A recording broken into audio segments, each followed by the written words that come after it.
Welcome into another edition of the Sports Edge Podcast. I'm your host, Commissioner Dan Stanzik. A pleasure, as always, to be alongside two-time Seffl champion Justin the Guru Eisner. Welcome to the win column, Guru. I went to sleep before the conclusion of Monday Night Football, and I woke up to some texts, some tie scores. Like, how late in that game were you tied with Cass at like 81.96? Yeah, if I remember correctly, if if the Eagles ran the ball and got the first down, we would have tied. To two decimal places. I'm not sure I've been in a matchup to two decimal places like that. And then last drive, the touchdown didn't do it. He had already done it before the touchdown. Drake London, we're talking about. Okay, and London's the only guy you had. So Philly had the ball. So had Philly. Correct. Well, the Falcons would have got the ball with like 30 seconds left, but there's no guarantee London would have got a catch. So had they run the ball, okay, then yeah, there would have been. I'm not even sure if the tie goes beyond two decimal places, if it's broken or if it's just you guys tie. I don't know. Yeah. There was going to be a lot of questions. This was going to be an interesting podcast, or it would have been an interesting Monday morning text chain. I've never seen that down to two decimal places like that. It was crazy. I honestly don't. I don't know. I'm scrolling through the website now, but I don't see anything. If in the event of a tie, maybe you just would have tied. Who knows? That would have made certainly would have made the standings more interesting throughout the season. But before we get on to the proceedings of the pod, two quick housekeeping items. I am still waiting on payment from a trio of managers. The first one, I'm looking right at you, Guru. Send over your $500 whenever you can. Cass, send me $400. Robbie, send me $300. I don't do anything with this money. I just want it checked off that you guys send it to me. That'd be great. Number two, speaking of you guys opening up your wallets, question, has everyone pre-ordered my book yet? Guru, have you pre-ordered? Have you gone to No, stugottsbook.com and pre-ordered the book? maybe I'm going to do two Find it things on at once. Amazon. It's right here. I don't know how it's doing in the camera here. They It get sent is, me the yeah. galleys, as they call them. So That's do what you can. stugottsbook.com. Pre-order today. Book comes out November 26th. That is the Tuesday before Thanksgiving. It's going to make it for a great Christmas gift for the men in your life. Guru, I'm sure MT will like it. You get MT this. She's into sports. It's all stands at Chronicles. So I'm sure There you go. excited about There you that. go. So make it happen. Do what you can. Yeah, stugottsbook.com. Pre-order now. Podcast. All right, back to the SEFFL. Yeah. Yahoo, for whatever reason, did not process the waiver claims until 7:23 a.m. Eastern this morning, which was ridiculous. There was I even searched I searched on Twitter like Yahoo Fantasy, Yahoo waivers, and people were up in arms like early in the morning, like what is going on? Pete Allen, who routinely leads the league in ad drops, made 3 moves before the waiver claims went through, which he couldn't pick up anybody that was among the waiver claims, obviously, but he made some moves before the waiver claims went through, which I've never seen before.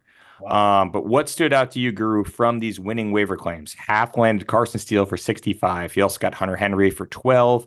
Walsh brought Tutu Atwell on board for $11. Curtis added Kareem Hunt for $10.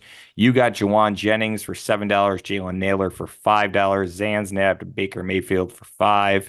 And Mike Gesicki for $3. And Hoban was awarded Derek Carr for $1. A lot of waiver claims here. But what jumped out to you out of those?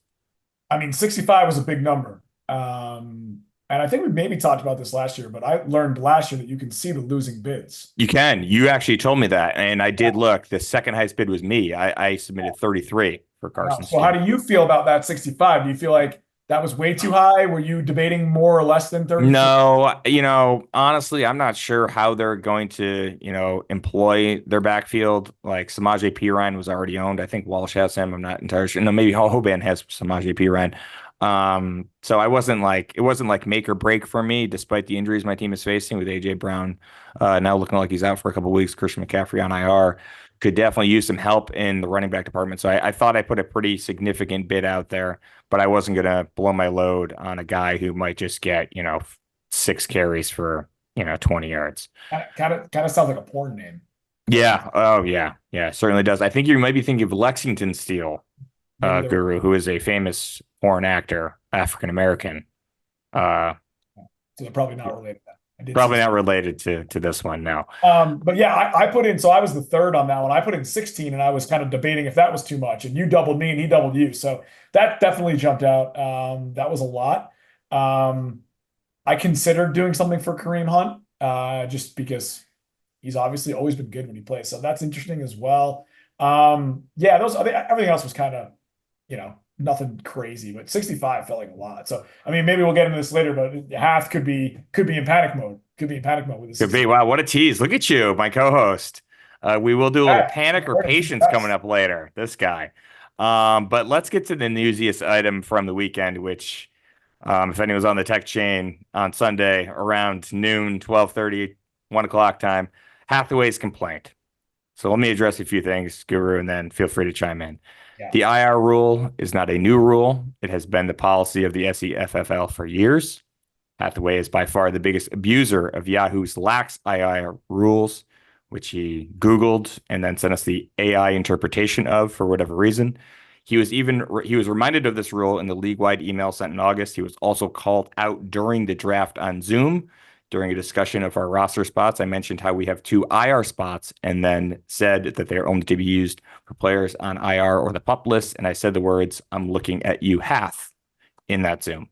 Hathaway claims that others have abused it, and I haven't called them out. First of all, that is classic whataboutism. And secondly, that's not true. I'd love for him to cite an example of another manager abusing Yahoo's lax IR policy. It's been years since another manager has done anything of that sort, and in the past, I have sent a direct text to them telling them to change it. In this instance, however, I was on the golf course with former SEFFL manager Tim Burge, and it was easier to text the entire group and alert them of the issue. Hathaway claims it is an arbitrary judgment. No, it's actually black and white. They are either ineligible to play that week per the NFL's lists, the IR list, the PUP list, or they are not. If your guy pulls a hammy in warmups, he is not eligible for an IR spot. Hathaway claims that I can't police it. Well, if I can't police it, then what was Sunday's text thread other than me policing it? Hathaway then claimed it was a pointless rule. It's fine to have that opinion. I would direct him once again to the welcome email sent in August, where every year under a rules changes headline, I write, quote, "Let me know if you have any ideas for potential rule changes." And Guru, that's all I got. Feel free to comment. Feel free to add. So Pretty simple. explain to me Classic Hathaway. explain to me the laxness of the rule. What exactly is happening that is allowing him to move somebody into IR? Yahoo allows for basically anybody who has a cough to be put into one of their IR slots. We have deemed that that is not right and not just. So we only allow people that are on the actual IR list or on a PUP list where you're literally not able to play per an NFL list. You are designated that you are not able to play, and you can put someone on that IR spot, and then you're allowed to add another player to your roster. So does their designation have to be out in order for you to abuse that rule? I believe in the past, like questionable and doubtful has been I can allowed. tell you that because waiver wire is processed, I attempted to put Cooper Kupp in an IR spot to make a pickup to delay my decision on who to drop. It would not let me put Cooper Kupp in an IR spot. He had a doubtful designation. So I Okay. think maybe they have to have the O next to their name, which he obviously doesn't have on a Tuesday, which, yesterday. So that's why I was curious. I was curious how low he was able to do that because I tried it with a doubtful, and I also was testing it for this conversation, and I wasn't able to do that. Yeah, I mean, this is super simple. I don't see like it's IR or it's not. Like they have to put people on the IR list. Like so, why? It's the same thing with the NFL, right? Either they're on the IR or they're Right. not. Like I don't know. Like, It's should the Rams put Cooper Kupp on the IR list, then they'll be able to add someone to the roster. right, Until he's on that list, they cannot do that. right, and that is exactly what happened to me on waivers. I had to drop somebody, right, because that was the decision that I made was to get somebody else in case he doesn't play. I couldn't move him to IR. It wouldn't let me because he didn't have an IR next to his name, or I guess maybe an out. Maybe if there was a lax spot of yeah. But yeah, I don't know. We've been doing this forever. Like I don't get it. I don't Yeah. get it. Simple rule. Just Yeah. follow him. We move on to a double tight end update. Both Georgie Juiced One and Bowers Castle started a tight end in their flex this week, and they both lost. Teams that opt for this losing strategy are now 1-2 this season, and we will, of course, track this all year. Hoban's persistence and, quite frankly, shitty roster will likely skew the numbers in our favor. but it will just further illustrate that it is not an advisable position. So teams that play two tight ends, 1 and 2 on the year, I believe Pete and Hoban are running it back as it currently stands as of this taping. So we'll see what happens with that. All right, it is time for the segment that you alluded to earlier. We're calling it panic or patience. I will read you 5 prompts and you will reply with either panic or patience. Yep. Let's start here. There are 64 wide receivers with more points than Amari Cooper through 2 weeks. Panic or patience? This almost was hard. I went with patience, but with the caveat that like, does Deshaun Watson just stink now? Like, I'm I'm a little bit worried that maybe he's done. Assuming that that's not the case, I went with patience. He has had some slow starts. I looked back last like couple of years. He had one year where he had a really bad week one, and then really good weeks 2 and 3. He had another year where he had like a really good week one, and then like weeks 2 through 5 he was terrible. So it's not necessarily all that uncommon that he's slow. I'm going to say patience, but the reason I was not sure was because I'm not sure about Deshaun Watson. I'm going to go with patience as well. For those that don't know, Amari Cooper is on Robbie's team, 2-0, best team in the league. So he's doing okay so far. But the reason I said patience for Amari Cooper is through 2 weeks, he has 17 targets, 9 1 week, 8 the next. It's not like they're not throwing him the ball. I think he's going to be fine. I think it's just a slow start. I think Amari Cooper is going to be Amari Cooper, who's always sneakily in the top 20 every year. He's going to bounce back. He's going to get his catches. I just hope it's not this week because he's playing me. Sal Chiacho's Memorial All-Stars have made the playoffs in back-to-back years under the leadership of Dr. Kess. However, they have started the 2024 season 0-2. Puka Nacua is on the IR and in the IR spot, and Brock Purdy has failed to score 16 or more points in a game this season. So, Guru, I ask you, panic or patience for the doc? It's definitely panic. I'm visualizing the Michael Scott meme when everyone's running around the office and he's trying to get everybody out, like the fake fire. That's what I saw. I mean, look, they were low on my list earlier in the season, right? In terms of rosters. So I think it might be time to just hand it over to Caleb Williams and see what he's got. I've never been a Brock Purdy guy. He did address the quarterback with the draft, so I like that. But we mentioned at the beginning that we weren't sure about these receivers past Puka Nacua. Puka Nacua is down. Yeah, I think it's panic time. Panic time at the office. Tough. That's tough for the doc. The good news, I think I'm going to go panic as well. But the good news for the doc is this week he gets Hoban. So it gets a little easier this week. He's got a chance to get on the board. It gets a little tougher after that with Zans, Steve, myself, Pete, How Hathaway. much how much does Hoban pay him to put a second tight end in just so that one of them gets a So somebody gets a win. tries to boost That's the sneaky. numbers? I wouldn't put it past. Oh man, that's a great call by you. All right, number 3. This one hits close to home. Travis Kelce has 6 total fantasy points in 2 weeks. That is good for tight end 28. Panic or patience? This is patience by default. I mean, what do you do besides be patient? I mean, I don't know what else you do. There's no one to go grab. I mean, you could keep your eyes open for the waiver wire. Maybe something happens, but like it's patience for me because as you know about my opinion on tight ends, I don't know that they're falling off trees to the point where people are playing two of them. So I would just say patience because I don't know what to Let do. the record show your tight end recovered a fumble in the end zone for a big 6 points that you needed desperately this week for you, Trey McBride. For those of you that didn't see that, I think patience is the only answer. Everyone has been waiting for Kelce to fall off a cliff as he gets older and older.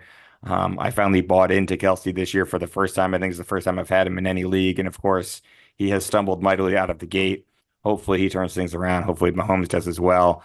But I think you're right, especially for my team. I don't have another tight end on the roster right now. I just double checked. So it has to be patience because I currently don't have anyone else to play and there's no one else to play. Hunter Henry, I did like, and I forget who picked him up, $10 on the waiver Well wire. bust. So, Yeah. yeah, there's not a lot of people out there for me. I'm hoping Kelsey gets it together, but who knows? It was Hathaway actually that picked him up. So that's a Oh, good. there you go. There you go. Smart move by Hath. Speaking of Hath, the Sun God's disciples, that is Team Hath, 0-2. Their next 5 games are against Pete, Robbie, the Commish, the Guru, and the Champ. Panic or patience? I would say about half the things we said last week were good and half the things were wrong, but I think this one's coming true. I'm going panic here. We mentioned that in both of our bold takes, we both had sort of negative Hathaway bold takes last week. It's starting to feel like maybe we're right. I will say if I was going to defend him, like he had one of the better scores this week and lost, so that's always tough. Um, I think that's a tough schedule. That's a really tough schedule. I think he's going to be climbing up from behind all year, which is kind of what I said last week. I didn't want to automatically put him out of the playoffs because it's not that hard to make the playoffs.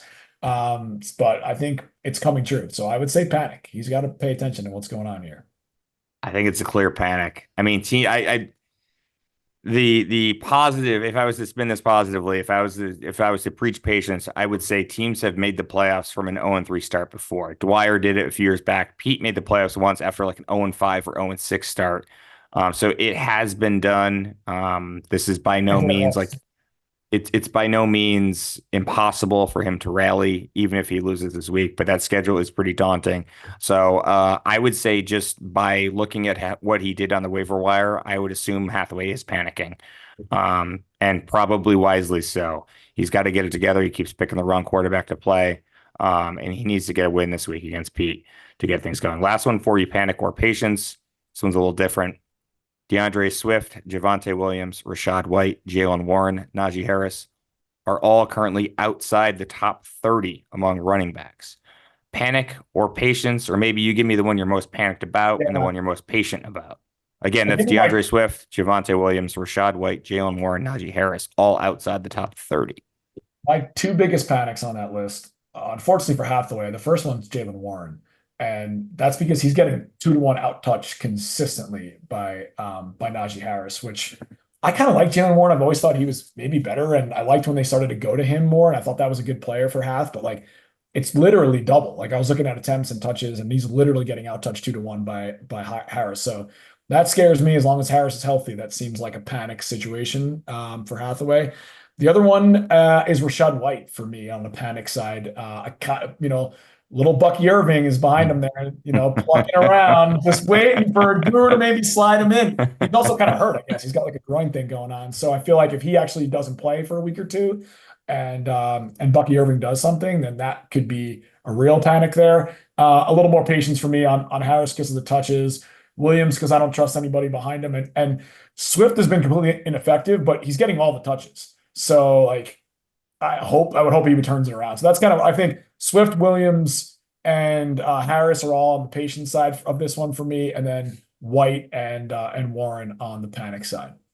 I'm not feeling great about Javonte Williams as his manager, to be honest with you, but I think that was a pretty accurate assessment you did.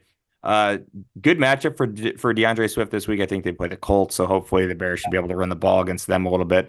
I think the problem for Jalen Warren is that Justin Fields doesn't check the ball down; he just scrambles, and I think he got a lot of touches last year from the Kenny Pickett's of the world, just dropping the ball off to him. And that was one of those situations, like you said, a lot of people thought Jalen Warren was better than Najee Harris, like it was an Aaron Jones Jamal Williams situation where it was like just free Aaron Jones. That was a thing years and years ago. I think a lot of people felt the same way.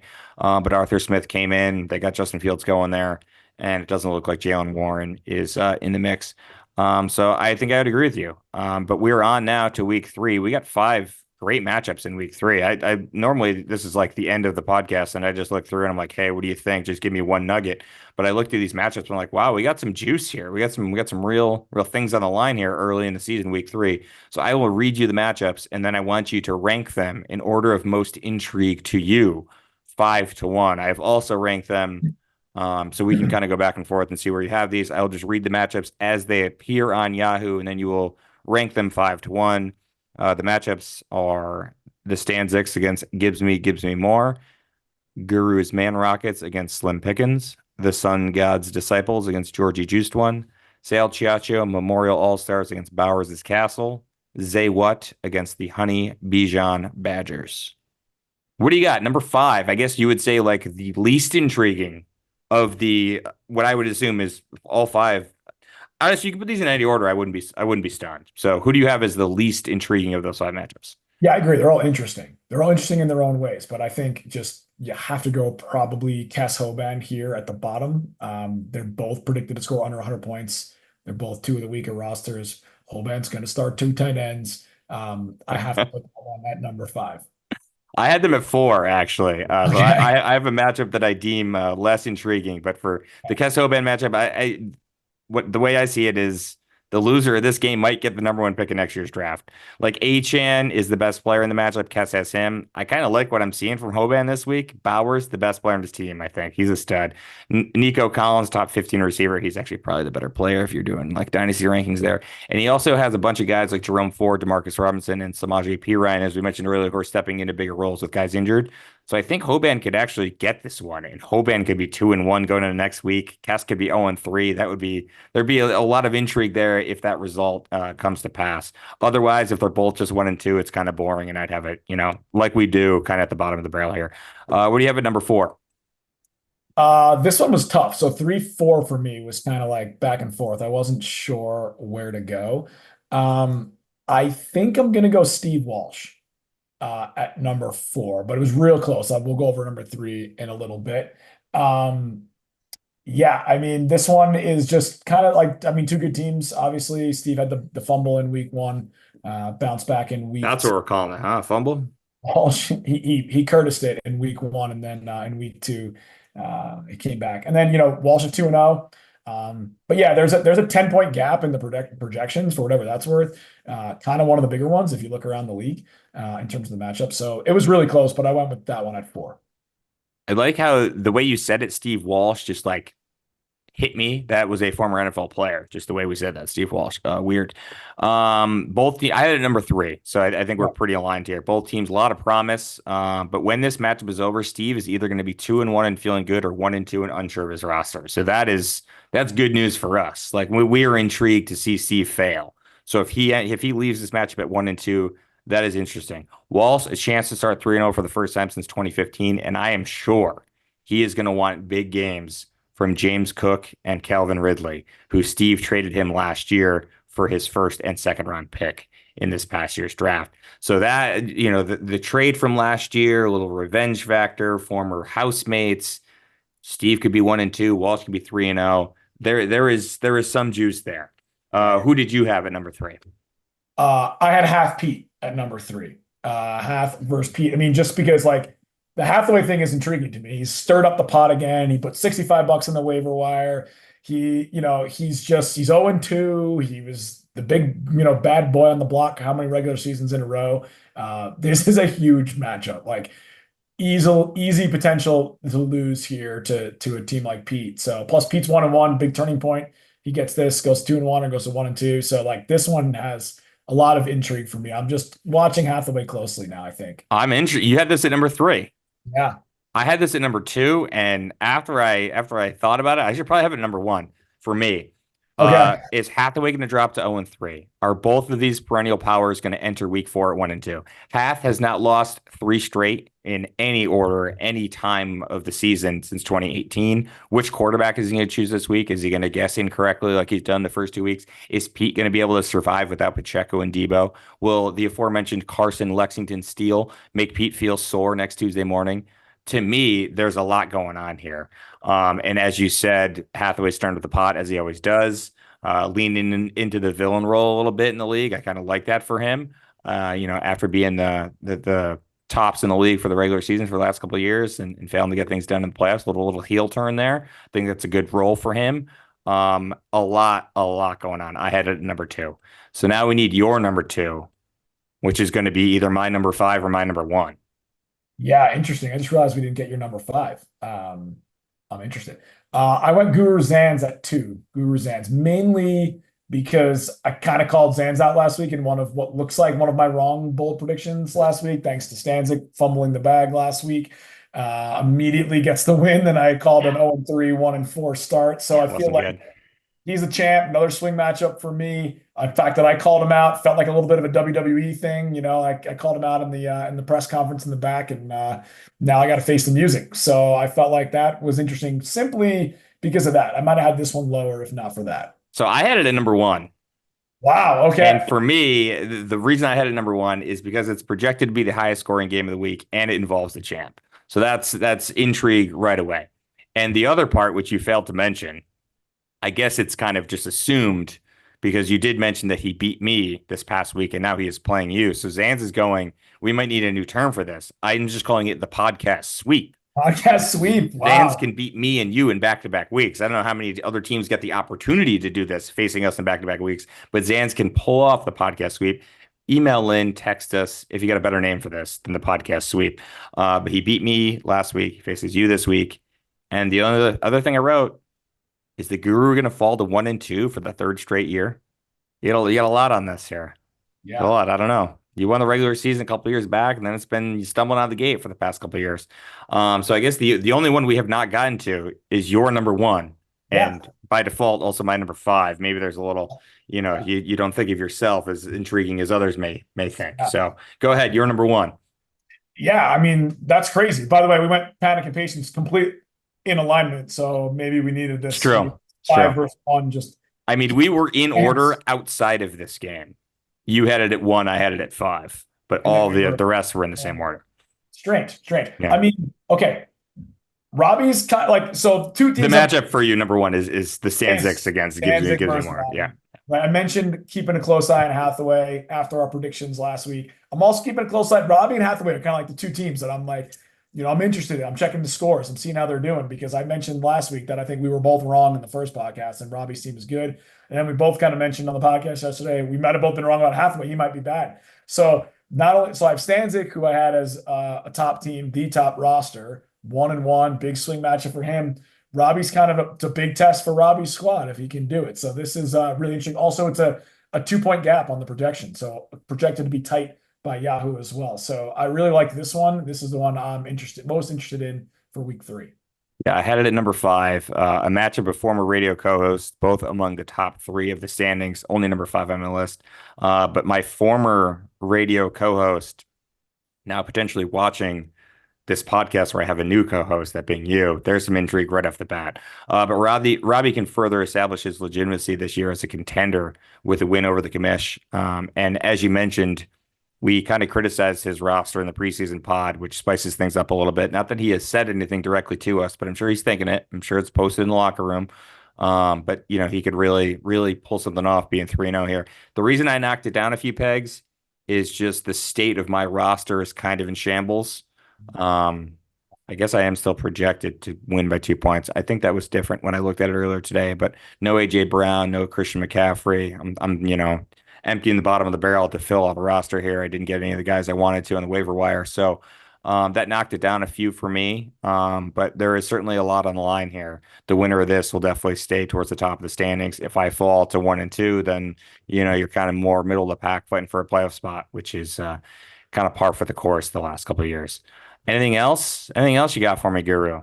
Well, I did, after it was pointed out by two tight end Jimmy Hoban there. He mentioned the YouTube thing. I did watch that clip. Speaking of Robbie and there you go. Yes. Yeah. For those of you who We haven't got to seen come up with a it, name. Two tight end Jimmy's not good, but we need a name for Hoban. The fact that he loves two tight ends. I'll think about that too. That's another one for the crowd. We need the pod sweep, and then something about what do we call Hoban loving two tight ends. So in an actual clip from the Sports Edge radio show from back in college senior year, where Zans tells a story about Glance, a spring break story from Glance. I have not watched this incredible clip, story, but I remember the story. I obviously put that YouTube video up 15, 16 years ago, whatever it was, with just pictures that kind of match what was going on. Very, very, very amateur, very primitive. The volume is way off when Zans is speaking, but I laughed. Definitely check it out. Yeah, you'll see it. Yeah. My favorite part of it, and I won't give the story away, I do recommend everyone go watch it, is Zans in particular, and I think Robbie might have as well. Zans jumps in and says, in defense of John, and then says something that is completely the opposite of in defense of John. He completely rips it, after saying in his defense. And I forget what it was, but I laughed out loud. Can you imagine if you were driving around close to campus and you just heard a story like that on the radio? That's the kind of stuff we were doing on the radio back in 2008. Gold, Jerry. Gold, my goodness. Guru, thanks as always. I'll see you next week. Maybe we'll bring in some co-hosts. Who knows? I don't know. Yes, let's get some guests next week. Got some guests. We'll see. That'll do it for this edition of the Sports Edge podcast. Thank you all for watching on YouTube, and we will talk to you all again next week.